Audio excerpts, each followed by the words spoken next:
Hi, this is Dark Journalist. Today I have the exciting conclusion of my in-depth interview with Oxford scholar Dr. Joseph Farrell on Antarctica and its mysterious ancient past. Now, Dr. Farrell caused a firestorm of interest and controversy when he began covering last year the strange comings and goings to the icy continent. Now, in part one, we focused on Admiral Byrd and the modern history of expeditions to Antarctica. In part two, we'll go deep into the antediluvian past and explore esoteric narratives about the lost continent of Atlantis and the psychic Edgar Cayce's vision of an all-powerful Atlantean firestone crystal. Is Antarctica the remnant of a lost civilization? Here we go. Dr. Joseph Farrell, Antarctica Atlantis, and the Cayce Poseidian fire crystal.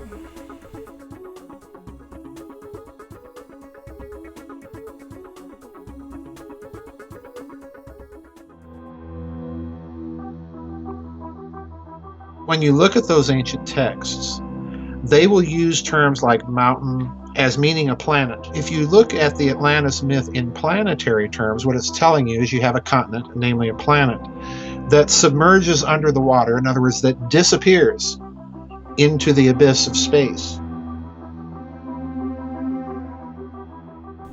You know, when we look at the esoteric tradition around the lost continent of Atlantis, we find a vision of advanced technology, high achievement, superhuman psychic development, and sudden destruction. Civilizations that flourished in the wake of the inundation of Atlantis, like the Egyptian, Sumerian, and Mayan cultures, all retained the memory of being a legacy culture from a much greater past. If the poles shifted, as many researchers believe, is it possible that Antarctica was a part of ancient Atlantis? Let's go ask Dr. Joseph Farrell.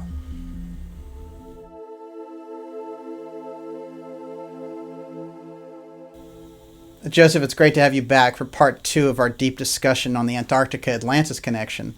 Now, part of the fascinating thing about this connection are these ancient maps that we looked at in the last episode. And these maps show Antarctica when it wasn't buried under miles of ice. Now, we have a great deal of esoteric and even scientific researchers who suggest that we experienced a pole shift in our ancient past, leaving open the possibility that this incident is tied to all these ancient legends of a mother culture that was destroyed in antiquity in a major cataclysm. Now, we all know that report of a woolly mammoth that was frozen while there were still fresh greens in his mouth, which suggested a sudden shock or a sudden switch in temperatures. Right. So if we're looking at a disaster scenario like that, or even a comet strike, is it possible that Atlantis was in Antarctica? Is it a physical possibility? Yes. Let's go back to something else you said, Daniel, and that's the idea that in some circles you have this notion of the pole shift. Okay? Right. I think that there could be, if you look at it in a gigantic scenario, that would be possible in terms of my cosmic war idea, where you take a planet that's a water-bearing planet, very large planet, blow it up. You concuss Mars, one hemisphere of Mars, with a massive shock wave of water, which looks exactly what Mars looks like. Part of that shock wave dissipates, but eventually reaches Earth, possibly knocking the Earth off kilter a bit, shoving Antarctica from where it may have been in a temperate climate down there at the pole where it freezes. So I do think you can make a scenario making all of this work. You know, it's a lot of ifs, to be granted, to be sure. But if you're a Nazi and you're thinking about all these things and trying to go out and find places in the world where you might find some lost advanced technology, that would be a place to look. Wow, that's fascinating. And it makes a lot of sense. Now, to go really edgy with this, let's touch on something here that you've written about, which is when we get into these ancient texts, like the Book of the Dead or even Plato or the older Sumerian texts, that when they refer to something as a landmass, because it's the best language they can use to describe what they mean, so they symbolize it. For example, to say something is a mountain would actually mean a large planet, yes. Right. So let's try and reinterpret this Atlantis story using space as the reference then. Okay. Now, is that possible? Yeah, it is possible. In fact, in my book, The Cosmic War, this is what I do. Okay. The first thing that I want people to understand is that there is an actual academic term for viewing these ancient myths in a multi-layered level where those myths are true at all of the levels on which they operate. And that term is called paranomasia. Okay? Mm-hmm. Now, with that in mind, therefore, it is possible to view the Atlantis myth, number one, as talking about a continent on planet Earth that was eventually, for whatever reason, submerged underwater. But when you look at those ancient texts, they will use terms like mountain, things like this, land, as meaning a planet, which is a very interesting thing, because what they're telling you is that mass arises out of the ocean or sea of space, which is their term for space. It's an ocean, it's a void, it's an abyss, which again, you find that usage in, not just the Bible, but you have, the idea of the abyss, Anu, being space. All right. So in other words, if you look at the Atlantis myth in planetary terms, what it's telling you is you have a continent, namely a planet, that submerges under the water. In other words, that disappears into the abyss of space and is lost to us. So in my thinking, Daniel, and going back to the scenario I just proposed about Atlantis being part of the cosmic war scenario, it would operate on all of those levels equally well, particularly with the idea of a proton, stationary wave profile of the proton, emerging from what quantum physicists would call the Dirac sea. In other words, the zero-point energy, mass arising literally from the void of space by certain congealing effects of waveforms and so on. So yeah, this is a very, very different way of looking at mythology. But it's actually the way that those myths appear. If you look at certain academic studies of them, it's actually the way that those myths appear to have been constructed, is to be operative on several levels at the same time. Mm-hmm. So that as science advances, we recover more and more meanings from those myths and discover that over time, they actually contain very significant information. And I think this, too, is what the Atlantis legend is. It's a myth of that sort. Because Plato, let us ever remember, Plato doesn't write anything that is not intended to be taken on a multitude of levels. He even comes right out and tells you, this is an allegory about this lost continent I learned from my uncle, who, by the way, was initiated by Egyptian priests. Okay? Right. And this is the story they told him. That's a good point. So in other words, this is an Egyptian story. Yeah, it's an Egyptian story. Yeah. Precisely. So in other words, Egypt is telling you once again right there, we're a legacy of something that preceded us. Huh. Right. Yeah. They didn't just spring up out of the desert, whole cloth. That was a sophisticated civilization with some pretty profound astronomical knowledge. It just didn't come up out of its own. We didn't go from hunting and gathering to building pyramids and casting horoscopes overnight. So. That is intriguing. Well, it's really obvious when we're looking for that focal point of Atlantis after the deluge. Egypt seems to be where the best of the fleeing Atlanteans went. Yes. It's that culture that really absorbs the advanced technology and integrates their high spiritual concepts. Now, let's go even further out here, and these are questions I've always wanted to ask you about. In Edgar Cayce's work on Atlantis, he describes something the Atlanteans had called the Tuaoi Stone, or fire crystal. Mm-hmm. The main one was in the part of Atlantis he called Poseidian, which is near modern-day Bimini off the coast of Florida. Mm-hmm. Now, this crystal powered their advanced technology and all these lighter-than-air vehicles that not only could fly to great heights, but could actually pass through matter, like buildings or mountains. And you can see there's a density in ancient times question that's coming up here, too. I love it. So the density factor of matter in this period was different somehow. Right. Cayce's description was that they weren't so encased in matter as we are today. They were more ethereal, I guess we could say. Yeah. Go ahead. So from how he describes it and the function of this fire crystal, the question is, when the cataclysm hit, since they weren't fully physical, can we look at first the possibility that they actually left what we understand as the physical plane and moved into that ethereal dimension with their technology and psychic development? So instead of just seeing them as a culture on the move, to Mexico or over here to Egypt, can we look at other possibilities here for where they escaped to? Boy, you're asking a lot of. You Sure. want me to crawl way out onto the end of the twig of high octane speculation, where the weight of the speculation far exceeds the weight of evidence to support it. But I'm willing to go there. That's my trademark, after all. Is it possible for them to, like the continent itself, disappear? Yes, I would think so. However, we have other traditions where they go underground, Mm-hmm. or like Atlantis itself, go under the ocean. We do have a lot of strange USO, unidentified submerged objects activity, an interesting field in and of itself. We have even strange activity of those types of things around certain islands in the world, that being one of them. But the really interesting thing for me here is the crystal that Cayce talks about. He's the only one that I know of, Daniel, that has ever associated a crystalline source of energy for Atlantis. In other words, it doesn't, as far as I know, exist in any other lore or legend that is ancient, that is tied directly to Atlantis.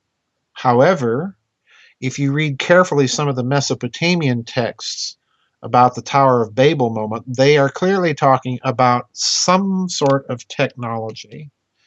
And as I also argued in the Cosmic War, the Tablets of Destiny appear to be some sort of crystal. Right. Okay? So crystals as a power source fascinates me, because that's essentially my whole argument about the Giza Pyramid being a weapon system. Because what's the Giza Pyramid, the Great Pyramid? It's a gigantic crystal. Mm-hmm. It's even inclined at the exact angle that the ends of a quartz crystal are inclined on. That's not accidental. So I have no difficulty making the connection between, okay, we got a big artificial crystal that somebody built out here in the middle of Egypt for whatever reason, and Cayce talking about Atlantis using crystals as a source of power, and I would aver perhaps even as weaponry of some sort. Mm-hmm. Now, having said this, this is my turn to play surprise with you. Recently on phys.org, the physics news site, they ran an article. I have a blog coming up about this. They ran an article about scientists using diamonds to take several laser beam inputs, use the diamond itself as an interferometer to produce one laser beam as the output. Does that sound familiar? Wow, a little sci-fi there. Think George Lucas here, folks? Yeah. I read that, and then in the articles, they tell you, well, why are they doing this?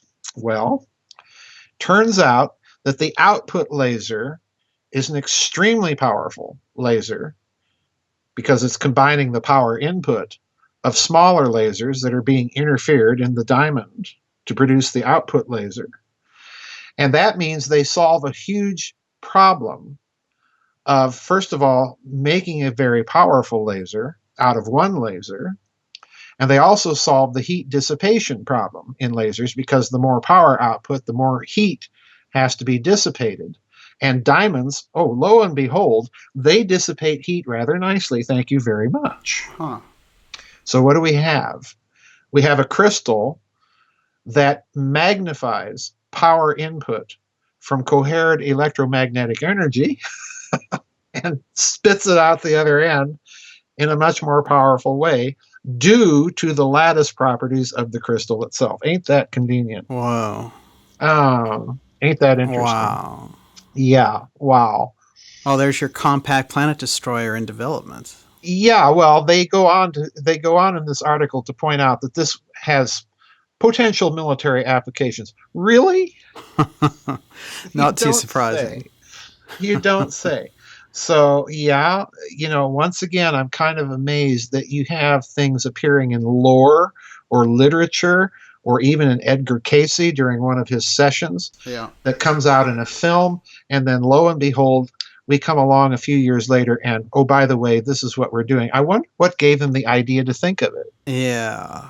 Yeah, yeah. Well, they're doing their research. They're doing their research. They're Yeah. doing some thinking. Yeah.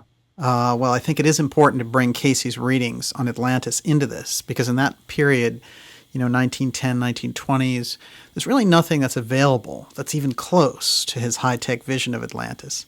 So here he is talking about, death rays and super flying vehicles and this fire crystal power system. Back then, yeah. And although there's stuff that's available in some of the mystical literature about Atlantis at that time, there's nothing that even comes close to this kind of, super advanced civilization. But let's remember something else since you bring up Casey in this regard.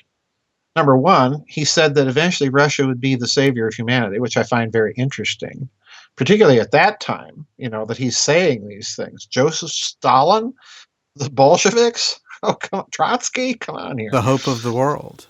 The hope of the world. But the other thing that's very interesting is that he is not only focusing on these power sources, but you can find in esoteric literature and lore other emphases precisely on crystals, precisely in South America.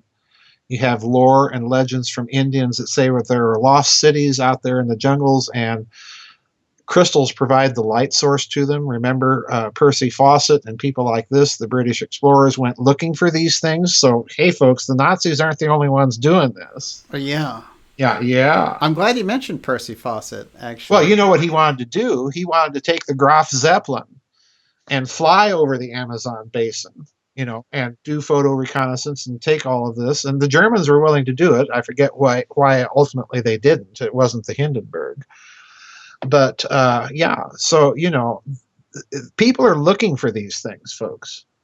People are looking for these things. I'm absolutely, totally convinced of it.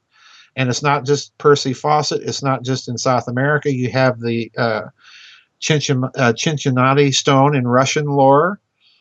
You have legends of crystals in Chinese lore that are coupled to tremendous power production. And lo and behold, Fizzorg comes along and says, oh, by the way. Can be done. Can be done. A weird twist on they're doing their research and such. So another esotericist, Steiner, and I believe, and I believe Blavatsky on this too. They go back to a point in human development where it's two sexes in one. Yes. This kind of unisex period changes over somewhere around 250,000 years ago, something like that. Now, my question is, first, do you think there's any possibility that ever happened? And two, we see a lot of almost worship of this unisex character in mythologies.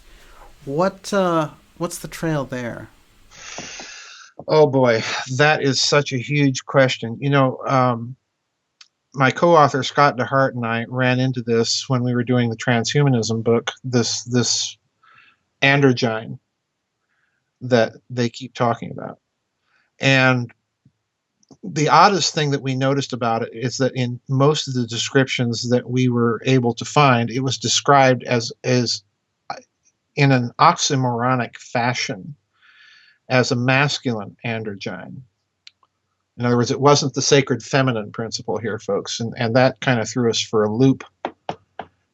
And then we found, Scott found this, and we both, I remember the afternoon when he found this, it just laid us so completely back on our heels, that we spent the whole afternoon trying, discussing and trying to figure out what it meant, because we found the Department of Energy in Oak Ridge, Tennessee, was investigating this bizarre list of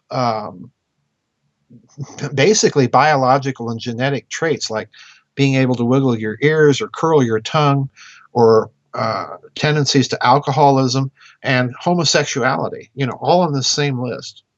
And we got to thinking, what's that about? And so he dug around a bit more and found these Dutch scientists that had been doing brain sections of male homosexuals in autopsies, and they made the discovery that a male homosexual's brain has the masculine, very clear division of hemispheres of the brain with fewer connections than a female brain, but that they also had a female-sized and type amygdala connecting the two.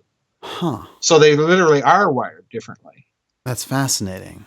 So, we're looking at all this and we're trying to figure out, well, what in the name of sense is going on here? Where is this coming from? And the real bottom line here, that's, being a patristic scholar, I knew about this one for quite a long time. In the, I believe it's the Palestinian Talmud, the rabbinical gloss on Genesis chapter 1, verses 26 and 27, is that when God creates Adam, it says, male and female created he him, meaning Adam. So Adam is this androgyne, again, this weird masculine androgyne.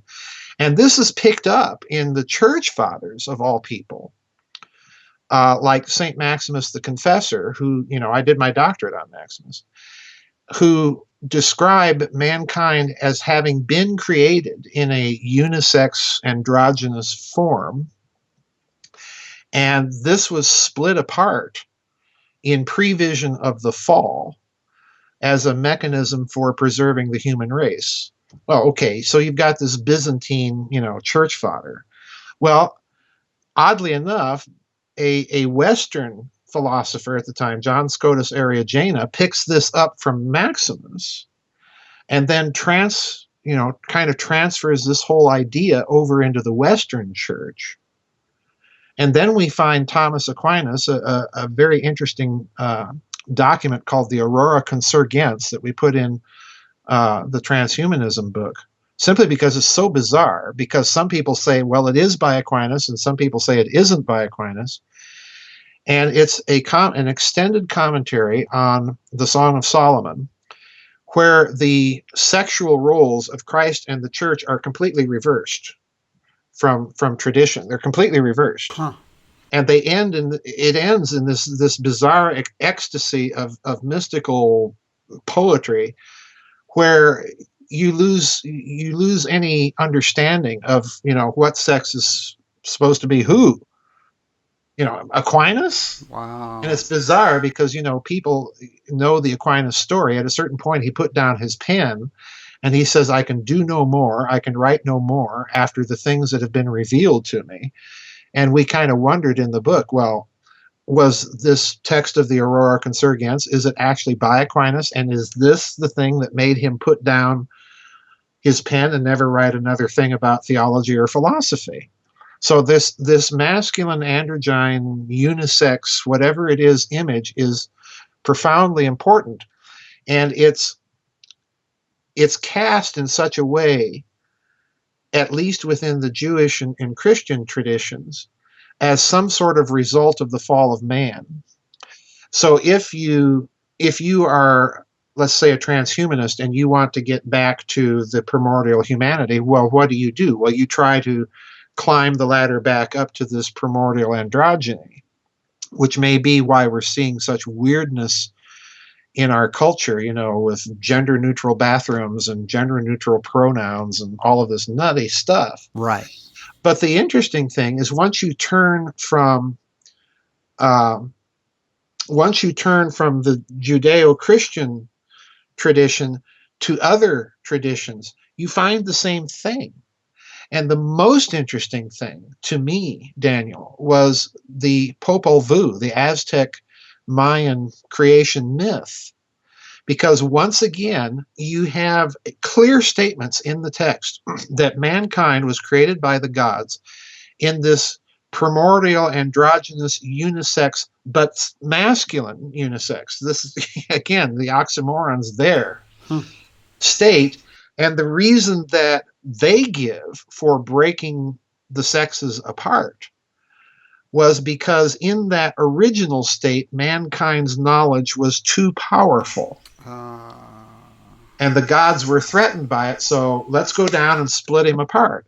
So the split of the sexes becomes at the same time not just a creation myth, but in the Popol Vuh, it becomes their version of the Tower of Babel. That's really interesting. We've got to split the sexes in order to keep mankind from being too smart. Wow. And what do you have in the Tower of Babel? Well, we've got to scramble the language, because if they complete this project, whatever it was, they will be able to do, as the text tells you, whatsoever they imagine to do. So the implication is kind of the same, biblical text over here in Mesopotamia, and over here in Mesoamerica, we've got a bunch of human sacrificing Indians that are saying the same thing. How does that get there? It's just bizarre. Wow. It's just totally bizarre. That's incredible. It is. It's very revealing that there's something in that. Yeah, there's no question about it, because you would imagine that a unisex figure could also self-reproduce, so it introduces all these other things. Yeah, exactly. Is that, the New Testament statement, angels are neither given nor taken in marriage? Is that what that really is referring to? Yeah, right. Bizarre. Who knows? Literal or symbolic. But, once you start looking at all these bizarre texts, you literally have to go back and kind of rethink everything you've ever thought. Yeah. Now, how do the Hebrews and the Mayans and the Aztecs come up with the same basic conceptual structure here? That to me alone should wake people up, that there's a lot more going on behind all these old texts than meets the eye. Definitely. Well, there's some kind of root relationship there. Yes, exactly. Absolutely. Yeah, it's like a myth it's like there was a common conceptual framework that somehow was shattered, and it went all directions on the surface of the planet.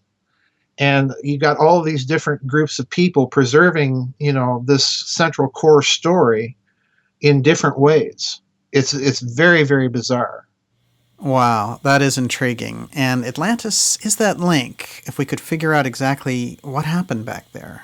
Now, I have a question that just might help us pull everything together here. But before I get to that, I want to plug in some commentary, just briefly, that, last year you were blogging a lot on Antarctica and talking about the high-profile visitors, and suddenly, in that corner of alternative media that everyone is starting to see lots of copycat activity from, they started to pick up and rework your Antarctica reports and just recast them as these kind of wild fantasies. So I'd like to take a moment to really differentiate your research from some of the crazy corner that we're seeing rise with sensational claims of inner Earth kingdoms and all the rest. Nonetheless, I do see them plagiarizing your work often.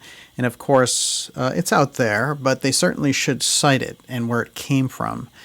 So let's mark a clear boundary here between your deep research and the kind of entertainment version that's floating around out there. I know the people that you're talking about that have been engaging in this activity. It does appear to me that someone is taking everything I write and putting it and spinning it in a nonsense way. And the other thing they're trying to do is they're trying to undermine my source of income by doing so. Unbelievable. I do not get the invitations to these big radio shows. I'm not a whistleblower. I don't rely on inside sources, any of that stuff. I try and reason and argue my points. And there's a certain point beyond which I will not go. But yeah, the phenomenon, to my mind, is definitely there. I have seen it happen to a couple of friends of mine who've published in this area, and then subsequently their ideas are appearing over here in this wildly spun, crazy phantasmagoria cooked up by certain people who shall remain nameless. Yeah, it's definitely there. These people, as far as I'm concerned, Daniel, are shills for the deep state that are trying to spin things into the same old direction. I absolutely agree, and I think we need to raise awareness that these things are happening in alternative research. Yeah, I think it's a shameless activity. I know the individuals about whom you speak, and I'm grateful to you for pointing it out. Definitely, definitely. Well, the work I think is so important that you do, and I want to keep the record straight on where these stories come from, where the breaking information comes from in the analysis, the core stuff, and separate it out from this kind of wild circusy stuff going on over there. If you want to have a wild circus, that's great. Make up your own little wild circus. But, let's keep this on a particular track. And Right. I had this conversation with Professor Scott about the deep state because, Yep. frankly, the press has run away with his term, the deep state. Their version of it Yep. means nothing, and they don't credit him or source him at all. Right. They don't. Yeah. I'll tell you another individual. Fake news. You know who invented the term? John Rappaport. That's true. He has No no more fake fake news. news. It's been out there for years, and the lamestream media has been one of his principal targets. Do they credit him with the origin of the phrase? No. See, this is fascinating. It is fascinating. But I actually think that the fake news thing is working against the mainstream media because somehow they're taking on the label of fake news.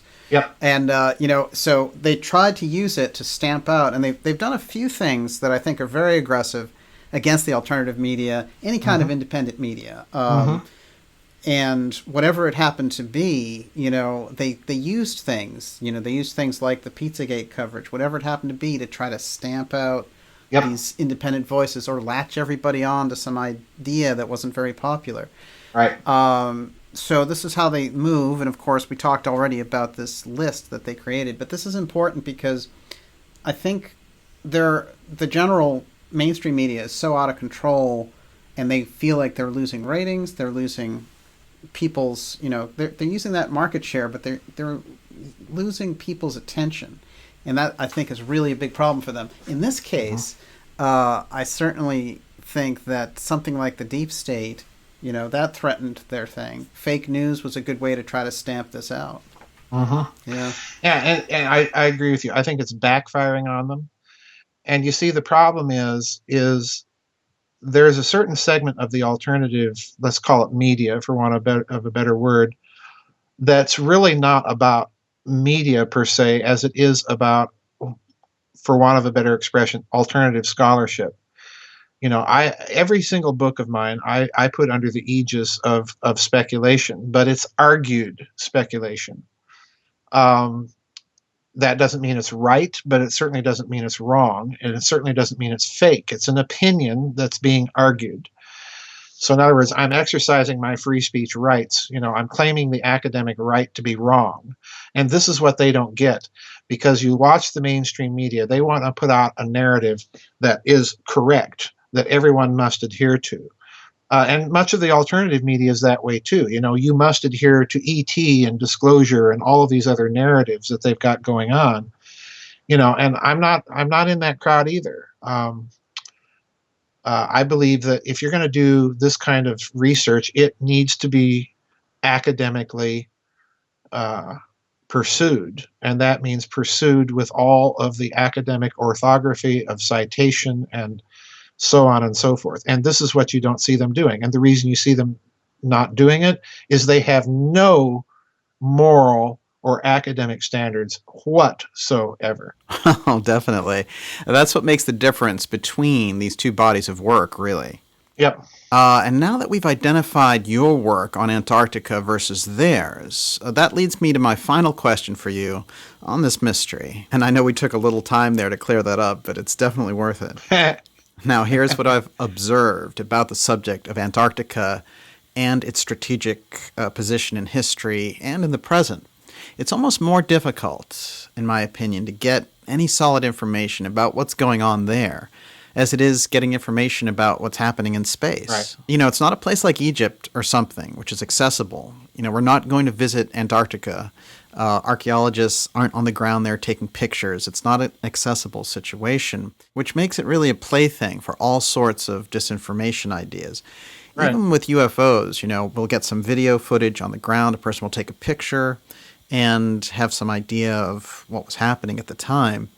But on its face, Antarctica has very little chance of being revealed in any kind of public way.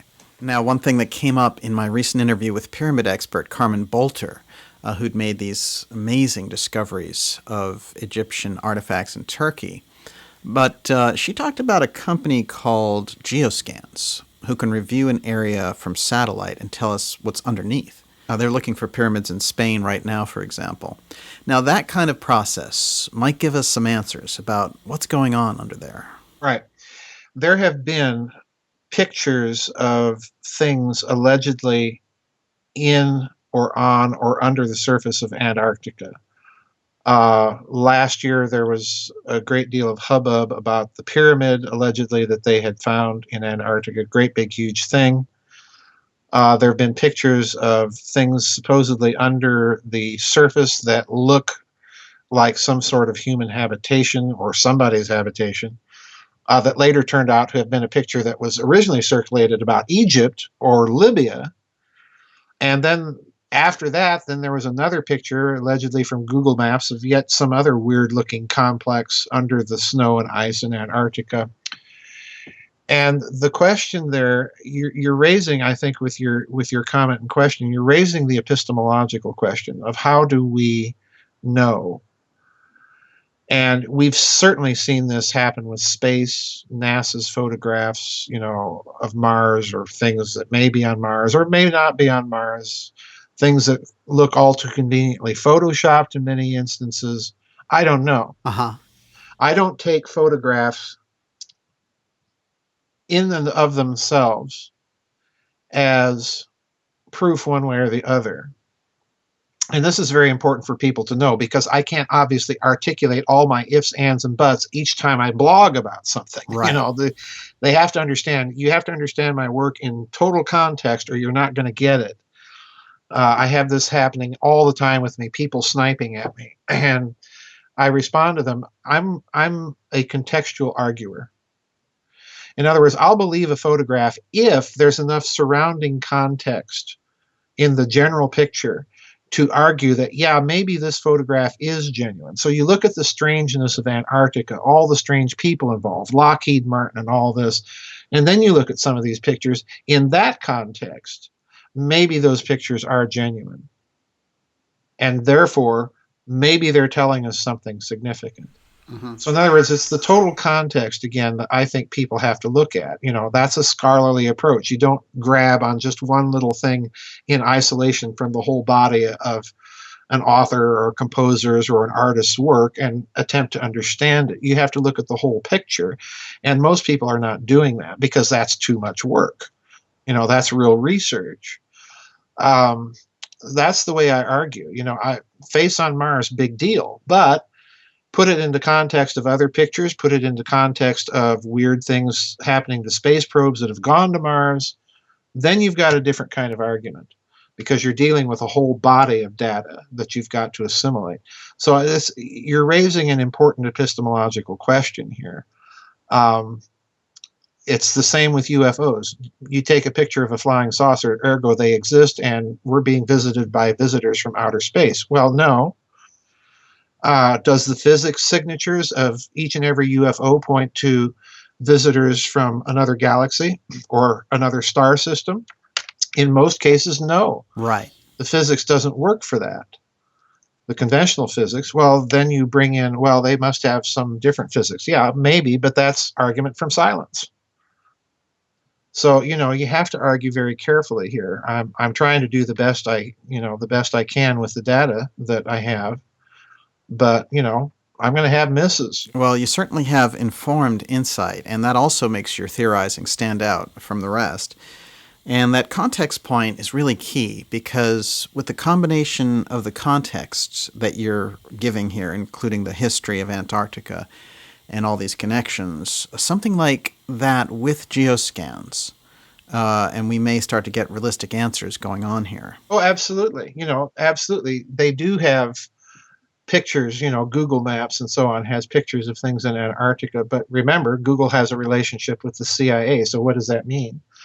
Again, geoscans are evidence, but they are not evidence that can, in and of themselves, prove a case one way or the other. Right. It's the whole context, and it's careful argumentation and discussion and so on. And over time, we're going to conclude one thing or the other about them. Fascinating. There is one geoscan company which won't work for anti-environmental drilling and things like that. So they won't work for Exxon and so on. So guys like that, I guess, would be pretty good. Yeah, they might. Again, sourcing is the other part of the problem with so much of this. We always have to remember in this alternative research field, Daniel, that we are dealing with speculation. We're dealing with opinions on things. We're dealing with assumptions for the sake of argument. You assume this is true, then what are the implications? And that's the way I've approached everything. Yeah. In this field, that's my conscious philosophy. I'm willing to speculate and I'm willing to argue, but I have to remind people all the time this is speculation. But it's no different than the mainstream news narratives. That's speculation too. And not very good speculation in many cases. Absolutely. And we can't expect answers from traditional channels when it comes to these questions that are so shrouded in secrecy and obfuscation. Well, Joseph, this has just been an amazing two-part tour of this mysterious subject. We've gone through the Nazi expeditions in search of Valhalla. We've looked at the strange observations of Admiral Byrd and his comments about the military threat that he perceived coming from there. We've looked at the long string of very unusual, high-level visitors that it has seen in the last 18 months. And finally, we've explored the possibility of Antarctica being a portion of Atlantis and the incredible fire crystals that Edgar Cayce spoke about in his readings. So my last question to you on this is, after all of your deep research around this topic, what do you think now about Atlantis? I've always thought that given the amount of lore about it and legend in different traditions, just like with this androgyne thing, wherever you find disparate traditions that are basically saying more or less the same basic thing, I think there has to be a kernel of truth for it. You have too much to explain, to my way of thinking, if you follow the standard academic conventional line that this is just Plato having one off on everybody. Well, Plato's not that kind of guy, folks, the number one. And he tells you in almost everything he writes that he is allegorizing, that there are deeper levels of meaning here than just the surface level. So I've always tended to think that there is a kernel of truth to the Atlantis story, because the Atlantis story is about a lost high civilization. You find that's destroyed by some catastrophe. You find that legend almost everywhere you go in the world, in one form or another. So even flood myths. So I tend to think there's truth to it. Absolutely. Yeah, there's a lot of evidence for it, I would say, on different parts of the globe, especially at this point. Yeah. Even the mound builders and things like that, you have to wonder, these are some sophisticated dwellings. They're sophisticated dwellings, and more importantly, they show, in many instances, they show deep mathematical and astronomical knowledge. And it's not coming, from Indians without access to telescopes hunting buffalo. It's coming from somewhere. Yeah. Maybe they have their own wisdom tradition and it's been passed down. That's certainly possible too. But it's coming from somewhere. Yeah, no question about it. Joseph, just fascinating, amazing information. Again, the website is gizadestar.com. For more information, and we'll be watching for more strange goings-on from Antarctica. I suspect that given what's happened down there already, that unless they embargo news from that continent completely, I suspect we're going to see more strange stuff. There's no doubt in my mind. I believe it. Thank you for joining me for this fascinating episode with Dr. Joseph Farrell on Antarctica, Atlantis, and the Cayce Poseidian fire crystal. You can find more special reports, deep interviews, and documentaries at www.darkjournalist.com. You can also subscribe to our YouTube channel to receive the latest videos. See you soon.